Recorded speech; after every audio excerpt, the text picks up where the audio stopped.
मिलेगा कि एक तरफ इतनी बड़ी महामारी, उससे इतने बड़ी प्रदेश में उससे निपटने की कार्य योजना, चिकित्सा और स्वास्थ्य की पूरी व्यवस्था, राहत की पूरी व्यवस्था, लेकिन उसी दौरान प्रदेश के गरीब, मजदूर, किसान और जन सामान्य के बच्चे जिन स्कूलों में पढ़ते हैं, बेसिक शिक्षा से जुड़े हुए स्कूल, उनमें गुणवत्तापूर्ण शिक्षा उपलब्ध कराने की दृष्टि से और उत्तर प्रदेश के जो नौजवान हैं, जो शिक्षित नौजवान भी बड़ी संख्या में हैं, उनको 69,000 ऐसे नौजवानों को रोजगार उपलब्ध कराने के लिए भर्ती प्रक्रिया चल रही थी, सुचारू रूप से अंतिम चरण में थी। काउंसलिंग चल रही थी, 3 से 6 जून तक की काउंसलिंग के बाद नियुक्ति पत्र दिए जाने थे, लेकिन माननीय न्यायालय की लखनऊ खंडपीठ के एक आदेश के कारण वो प्रक्रिया तत्काल प्रभाव से स्थगित हुई। हम डबल बेंच में अपील में गए हैं, जैसा सुनवाई पूरी हो चुकी है, फैसला रिजर्व है, जैसा माननीय न्यायालय का आदेश होगा तदनुरूप कार्रवाई करेंगे। लेकिन इस बीच अनावश्यक राजनीति करते हुए प्रदेश के नौजवानों के संवरते हुए भविष्य से खिलवाड़ करते हुए इस पूरी भर्ती प्रक्रिया को बाधित करने की मंशा से भर्ती ना होने पाए, क्योंकि अपने आप में ऐतिहासिक घटना है, ऐसी परिस्थिति में भर्ती करना, ऐसा करने से योगी सरकार की संपूर्ण देश में एक अलग तरह की छवि बनने वाली है, बन रही है। उसको बाधित करने के लिए राजनीतिक मंशा से कई सारी बातें कही गई हैं, कई सारे आरोप लगाए गए हैं, कई प्रश्न आए हैं पब्लिक डोमेन में, मीडिया के माध्यम से भी, अन्य माध्यमों से भी। इसलिए हमने ये उचित समझा कि ऐसे प्रश्नों का उत्तर आप सभी के सामने सामूहिक रूप से आना चाहिए। उन्हीं बिंदुओं को लेकर आपके बीच एक तुरंत का ज्वलंत मामला इस सहायक शिक्षक भर्ती परीक्षा में प्रयागराज का एक विद्यालय जो उस भर्ती परीक्षा में केंद्र था, उस केंद्र उसके जो प्रबंधक और उससे जुड़े हुए एक गिरोह जो धोखाधड़ी के काम में लिप्त रहता है, उसको लेकर एक मामला आया था। मामला यह है कि राहुल नाम के शिकायतकर्ता ने मई 2020 में यह शिकायत दर्ज कराई कि फरवरी 20 में किसी ने उसको भर्ती करवाने के लिए। अब यहाँ यह बात उल्लेखनीय है कि परीक्षा हो चुकी थी 6 जनवरी 2019 को, परिणाम तैयार हो चुके थे, परिणाम घोषित भी हो चुका होता शायद इसके पहले, लेकिन माननीय न्यायालय द्वारा कट ऑफ के मामले पर स्थगन आदेश देने के कारण केवल परिणाम की घोषणा नहीं हुई थी। इस बीच इतने दिनों बाद जनवरी 19 के बाद मई 2020 में शिकायतकर्ता राहुल की शिकायत आई कि फरवरी 2020 में किसी ने उनको इस भर्ती करवाने के लिए इस भर्ती में पैसे लिए। तब तक परीक्षा संपन्न हो चुकी थी, परिणाम तैयार हो चुका था। मामला माननीय उच्च न्यायालय में लंबित होने के कारण केवल परिणाम की घोषणा नहीं हुई थी।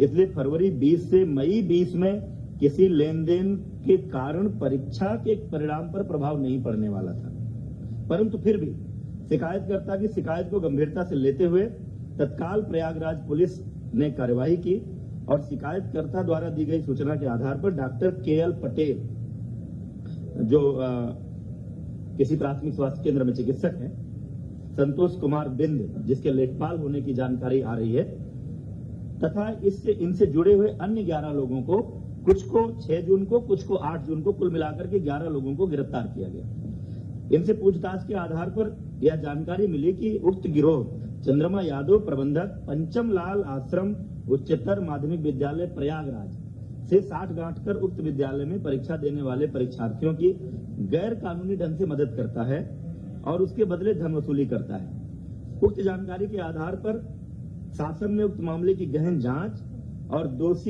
दोषियों के खिलाफ कड़ी कार्रवाई, और चूंकि किसी एक भर्ती केंद्र, परीक्षा केंद्र पर कई जिलों के अभ्यर्थी हो सकते हैं, इसलिए यह पूरा मामला STF को सौंप दिया गया है पूरी इस जांच के लिए कि क्या इस भर्ती परीक्षा केंद्र पर, इस सेंटर पर किसी तरह की कोई गड़बड़ी हुई है या उस गड़बड़ी का लाभ उठाकर कहीं किसी अभ्यर्थी को उसका लाभ तो नहीं मिला, उसके कारण परिणाम तो नहीं प्रभावित हुआ है, कोई मेरिट में तो नहीं आया। यदि जांच में यह प्रमाणित होता है कि कुछ अभ्यर्थियों ने गलत तरीके से अंक प्राप्त कर भर्ती परीक्षा उत्तीर्ण की है, तो उनको डिबार करेंगे और अब तक की जांच पड़ताल के आधार पर उक्त परीक्षा केंद्र को भविष्य में होने वाली किसी भी भर्ती परीक्षा के लिए डिवार करके उसके प्रबंधक और अन्य संबंधित जो स्टाफ इसमें शामिल पाया जाएगा उसके खिलाफ कार्रवाई की जाएगी। इसी भर्ती परीक्षा में कतिपय लोगों द्वारा किसी सामान्य वर्ग की अभ्यर्थी जिसका सरनेम तिवारी है उनके ओबीसी कैटेगरी में चयन का भी आरोप लगाया गया है। इस संबंध में आप सब जानते हैं ये पूरी प्रक्रिया आवेदन की ऑनलाइन है।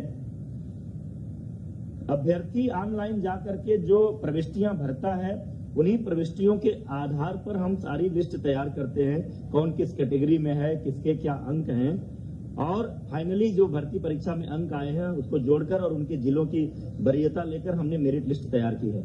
अभी किसी का डॉक्यूमेंट वेरिफिकेशन नहीं किया गया था। काउंसलिंग होती ही इसीलिए है। जो 3 जून से 6 जून तक काउंसलिंग होनी थी, काउंसलिंग एग्जैक्टली डॉक्यूमेंट वेरिफिकेशन ही है।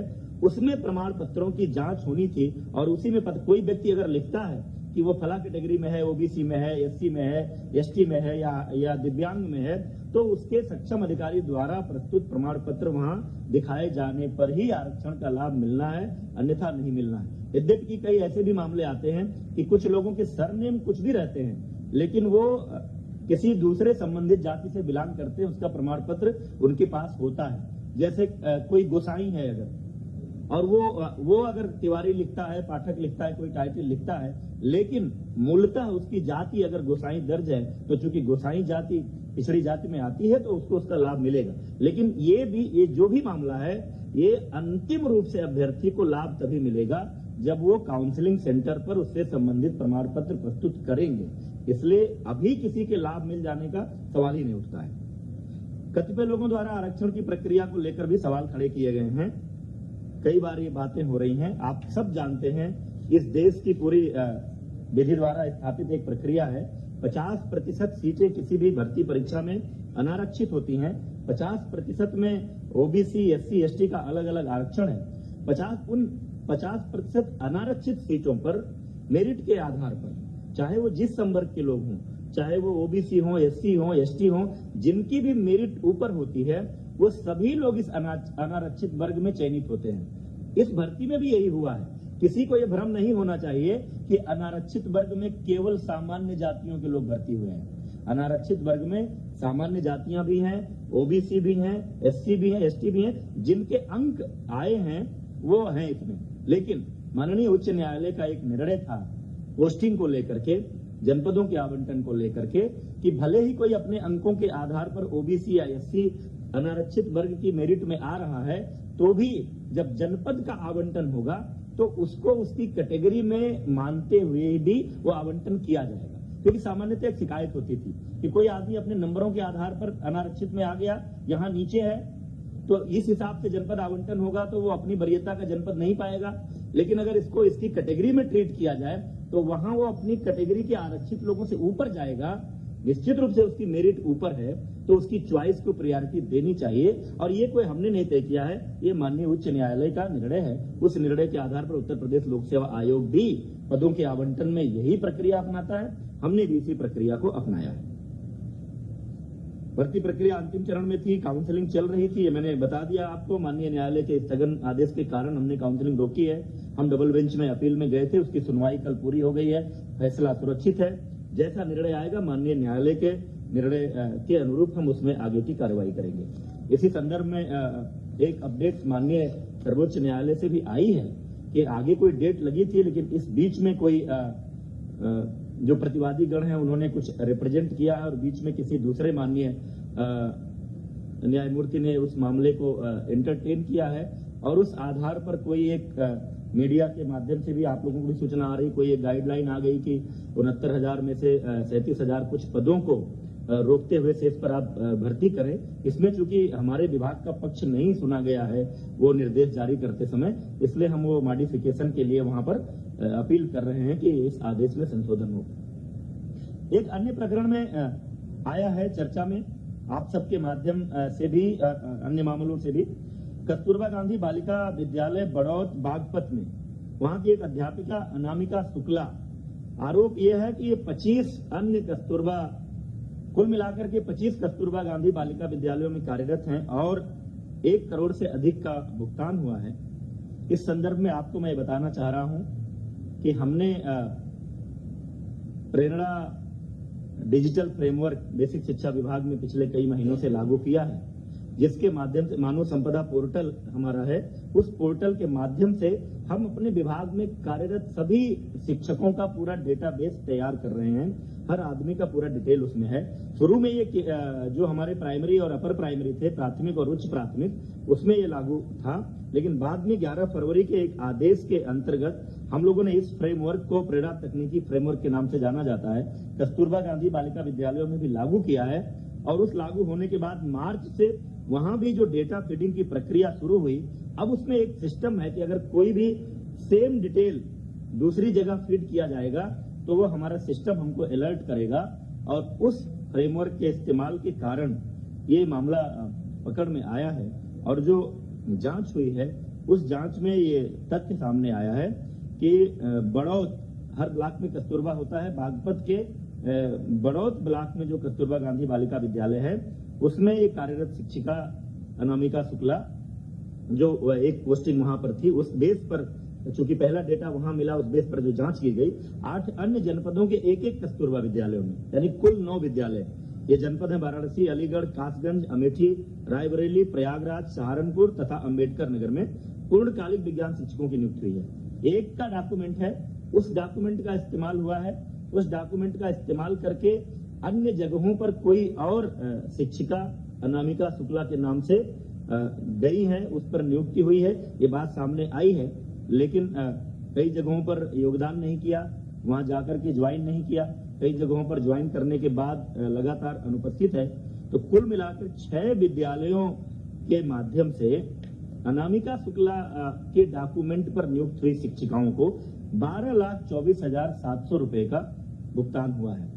उक्त मामले की अभी तक की जांच की स्थिति आई है, कहीं और इनके होने का जानकारी नहीं मिली है। पुलिस ने एक शिक्षिका को गिरफ्तार भी किया है, कासगंज में वो त्यागपत्र देने गई थी। 12,24,700 एग्जैक्टली जो अनामिका शुक्ला है वो अभी पुलिस की गिरफ्त में नहीं है। लेकिन साथ ही हम लोगों ने पूरे प्रदेश के 746 कस्तूरबा गांधी बालिका विद्यालयों में लगभग 5,000 शिक्षक और शिक्षिकाओं के डॉक्यूमेंट के वेरिफिकेशन, उनके अभिलेखों की जांच, उनका आधार कार्ड और उनके पहचान पत्र, इन सब की जांच का आदेश दे दिया है, ताकि कहीं और कोई ऐसा मामला हो तो वो भी पकड़ में आ जाए और भविष्य में इस तरह का ना हो। क्योंकि ये नियुक्तियां जिला स्तर पर होती हैं, डाइट प्रिंसिपल की अध्यक्षता में एक कमेटी होती है, उसमें बीएससी होते हैं, एक मनोवैज्ञानिक विशेषज्ञ होते हैं, एक डीएम के नॉमिनी होते हैं। संविदा पर ये नियुक्ति होती है 1 वर्ष के लिए हर जिले में, जिला स्तर से। कोई केंद्रीय नियुक्ति की इसमें व्यवस्था नहीं है, लेकिन आगे से ये फुल प्रूफ व्यवस्था ये इसको करने जा रहे हैं ताकि इस तरह की कोई बात ना होने पाए। अंत में एक बात मैं जरूर कहना चाहता हूं, उत्तर प्रदेश की योगी सरकार भ्रष्टाचार के प्रति 0 टॉलरेंस की नीति पर काम कर रही है।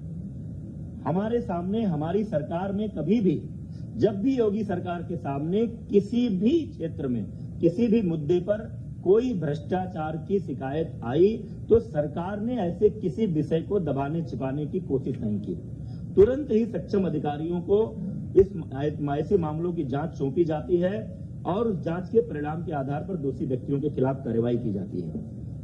पिछले सरकारों के समय में जो हमारे उच्च प्राथमिक जो विद्यालयों में नियुक्तियां हुई थी, योगी सरकार के आते ही माननीय मुख्यमंत्री जी के संज्ञान में ये विषय आया कि कुछ संख्या में फर्जी शिक्षकों की नियुक्तियां हुई हैं। तुरंत ही ऐसे शिक्षकों की जांच करने और उनको बाहर करने के लिए माननीय मुख्यमंत्री जी के आदेशानुसार एसआईटी को और एसटीएफ को अलग अलग मामलों की जांच सौंपी गई और उसका परिणाम ये रहा कि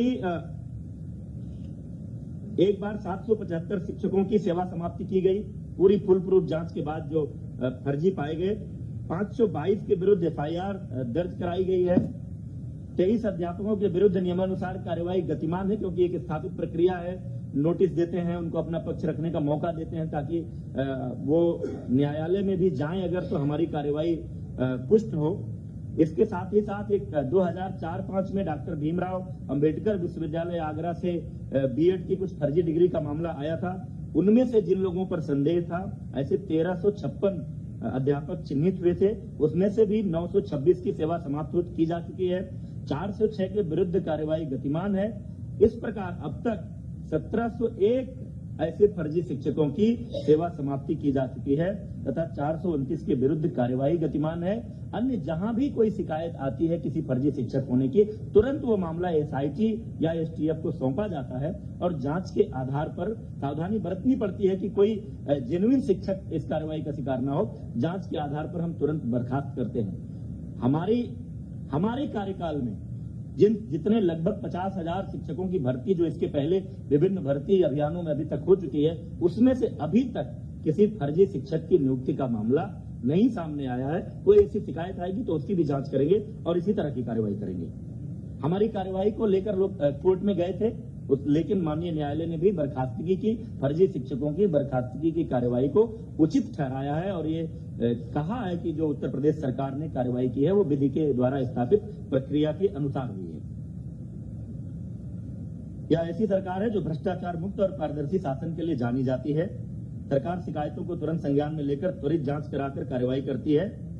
फिर भी कुछ लोग ऐसे हैं जिनका खानदानी पेशा ही भ्रष्टाचार और घोटालों का रहा है, उनका पूरा इतिहास भ्रष्टाचार का, घोटालों का रहा है, तो वो उनकी कल्पना में नहीं है कि इतनी बड़ी कोई भर्ती या इतनी बड़ी संख्या में रोजगार देने का अभियान ये बिना भ्रष्टाचार के कैसे हो सकता है। क्योंकि स्वाभाविक है कि जिसका अपना जो ट्रैक रिकॉर्ड रहता है, जिसका अपना जो स्वभाव रहता है, आदमी उसी आधार पर सोचता है। इसके पूरी भर्ती, मैं एक आरोप लगाना चाहता हूं, पूरी भर्ती प्रक्रिया को डिरेल करने के लिए योगी सरकार को इस बात का श्रेय न मिले कि जिस तरह से कोरोना के कारण उत्पन्न हुई महामारी में पूरे प्रदेश की 23 करोड़ से ऊपर की जनसंख्या को एक एक व्यक्ति को भोजन मिले, राशन मिले, जीवन निर्वाह भत्ते के रूप में 1,000 रुपया जो पात्र व्यक्ति हैं उनको मिले, साथ ही 1,500 से अधिक ट्रेनों को लगा करके जिस तरह से लगभग 30 लाख प्रवासियों को प्रदेश में लाया गया, फिर उनकी स्किल मैपिंग हो रही है, उनको भी राशन और निर्वाह का भत्ता दिया जा रहा है और आगे उनको भी वापस जहां जहां अपने गांव में लौटे हैं उनको रोजगार देने की बात हो रही है। सबके जीवन निर्वाह की व्यवस्था का प्रयास हो रहा है। ऐसे में इन परिस्थितियों में इतनी बड़ी भर्ती अभियान ये सफल ना होने पाए, इसको लेकर कुछ लोगों ने एक राजनीतिक अभियान चलाया है और तमाम सारे ऐसे प्रयास किए हैं। उनको रास नहीं आ रहा है कि उत्तर प्रदेश के नौजवानों का भविष्य कैसे संवर रहा है, योगी सरकार को यह यश कैसे मिले, इसको लेकर तमाम लोग शुरू से, जब से माननीय न्यायालय का फैसला आया, हमने आंसर की जारी किया, हमने रिजल्ट जारी किया, सोशल मीडिया के माध्यम से तमाम तरह का भ्रम फैलाने की कोशिश की गई, अभ्यर्थियों को उद्वेलित करने की कोशिश की गई, अव्यवस्था पैदा करने की कोशिश की गई, लेकिन सरकार ने पूरी तत्परता, पूरी तन्मयता और पूरी कुशलता के साथ इस भर्ती प्रक्रिया को आगे बढ़ाया है।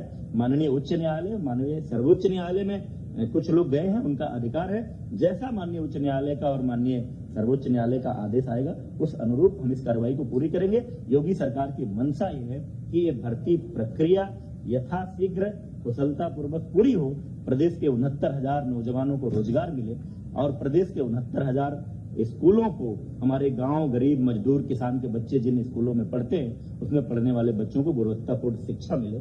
ये बातें आपके सामने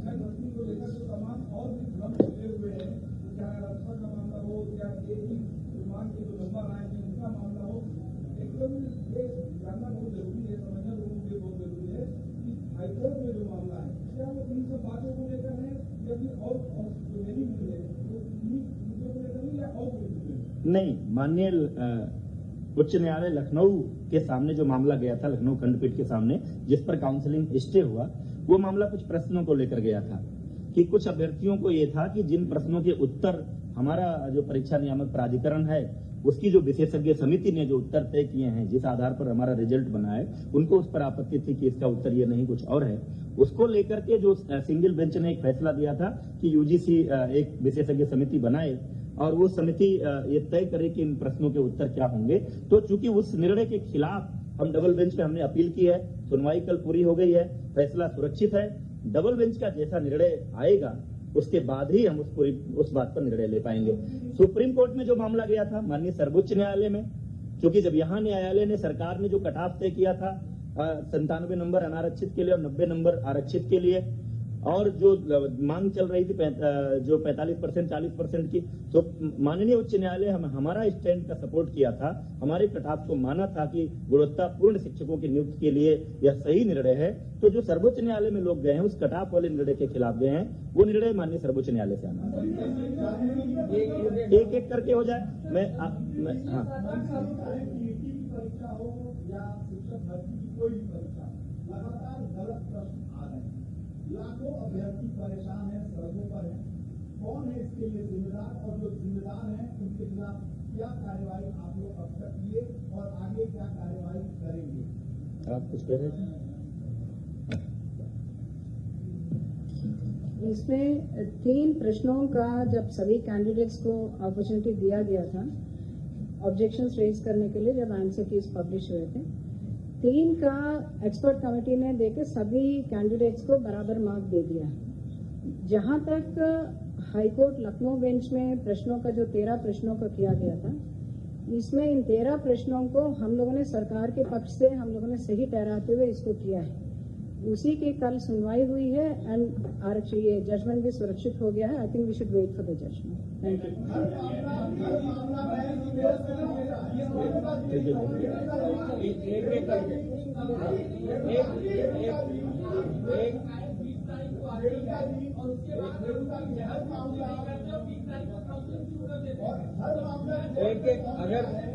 एक एक करके अगर बात नहीं करेंगे तो फिर आ नहीं पाएगा। प्रेमचंद, या ऐसा कर सकते हैं कि प्रश्न आ जाए सबके, फिर एक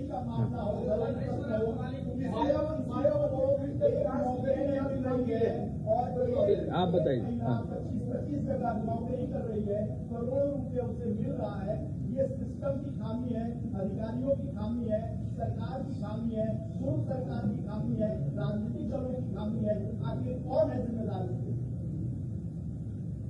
देखिए, आप कस्तूरबा वाले मुद्दे पर आप कह रहे हैं, इसे बता दीजिए। हाँ, जो पहला सवाल उन्होंने उठाया है, जो सवालों 2017 की थी, 2018 की थी, 2019 की थी, 68,500 भर्ती, 69,000 भर्ती। हर भर्ती परीक्षा में गलत सवाल पूछे गए। 2 बार हाईकोर्ट से अभ्यर्थियों को राहत मिली और दोबारा रिजल्ट आया, 30,000 और बचे। तो सबसे बड़ा सवाल सुरक्षा नियामक प्राधिकारी के प्रश्न निर्धारण प्रक्रिया में हर बार गलत सवाल पूछे जाते हैं, मामला कोर्ट में जाता है। दूसरा जो सबसे बड़ा सवाल है शिक्षक भर्ती वाले कस्तूरबा वाला प्रश्न है। फरवरी में शासन के संज्ञान में मामला आ चुका था, FIR कराने में जून हो गए, 4 महीने। तीसरी बार 69,000 भर्ती में राहुल की FIR की जांच की बात की जा रही है। अगर उसकी शिकायत तात्विक नहीं होती तो इस भर्ती गिरोह का फंडा फोर्स कैसे होगा? आखिर ये कैसे होता है कि एक पर्टिकुलर सेंटर में अभ्यर्थी को पता चलता है कि उसको वही सेंटर अलॉट होगा और उसके बाद 142 नंबर पा के टॉपर होता है, उसको कैसे जाता है? एक कर लेने दीजिए, सब सवाल कर लेने दीजिए। अच्छा, हाँ, तमाम सवाल ऐसे पूछे गए कि किसी परीक्षा में तो बात आ गई ना, सवालों की बात आ गई, सवालों की बात आ गई। और कोई किसी का विषय एक एक करके जवाब देते। बहुत टाइम लगेगा उसमें, बहुत टाइम करने। काम हुआ और पद को बदलना पड़ा।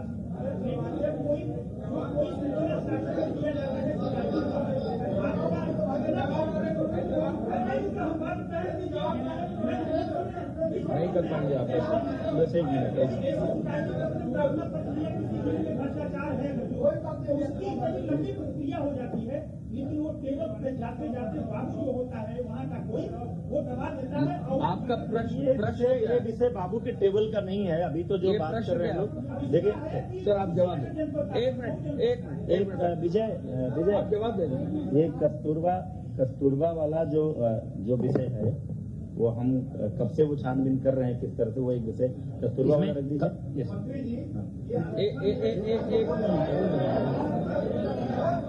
ये हमारे डीजी स्कूल एजुकेशन है, SPD भी हैं, कस्तूरबा के मामले का आपको इस प्रकरण में कस्तूरबा गांधी बालिका विद्यालय प्रकरण में जब डेटाबेस बनाया गया, प्रेरणा ऐप में उपस्थित दर्ज कराने की बात आई थी, तो बागपत की जो अनामिका शुक्ला के नाम पे जो कार्यरत थी वो फरार हो गई थी। उनके खाते में जो धनराशि बैंक मैनेजर से संपर्क हुआ तो कहीं और से भी उनकी धनराशि वहां ट्रांसफर होने की बात आई। वहां के डीसी ने हमें रिपोर्ट किया। तुरंत हमने 11 मार्च को आदेश किया, पत्र मीडिया को भी हमने दिया था कि 11 मार्च को हमने आदेश किया एडी बेसिक्स को कि तुरंत इनके अभिलेख मंगा लीजिए। फिर ये 9 उसमें जो डेटाबेस से चेक किया हमने कि 9 जिले में अनामिका शुक्ला का नाम ये संदिग्ध होगा, प्रारंभिक जांच करनी जरूरी होती है ताकि एफआईआर करनी। हमने लेटर में आदेश भी किया कि अगर ये सिद्ध होता है तो एफआईआर करा दी। फिर लॉकडाउन हो गया, ये लोग लगातार फोन स्विच ऑफ करते रहे, स्कूल बंद हो गए, हम अभिलेख तलब नहीं कर पाए। फिर जब अभी हमने आदेश किया कि कस्तूरबा गांधी बालिका विद्यालयों में तैयारी के लिए टीचर आएंगे और फिर एडी बेसिस को 26 मई को दोबारा आदेश किया हमने कि आप तुरंत इसको दिखवा लीजिएगा, डेटाबेस में इनका नाम कॉमन आ रहा है और ऐसी सूचना मिली है कि बागपत में ये फरार थी अनामिका शुक्ला, ये डिटेल्स हैं, इसको चेक करा लीजिए।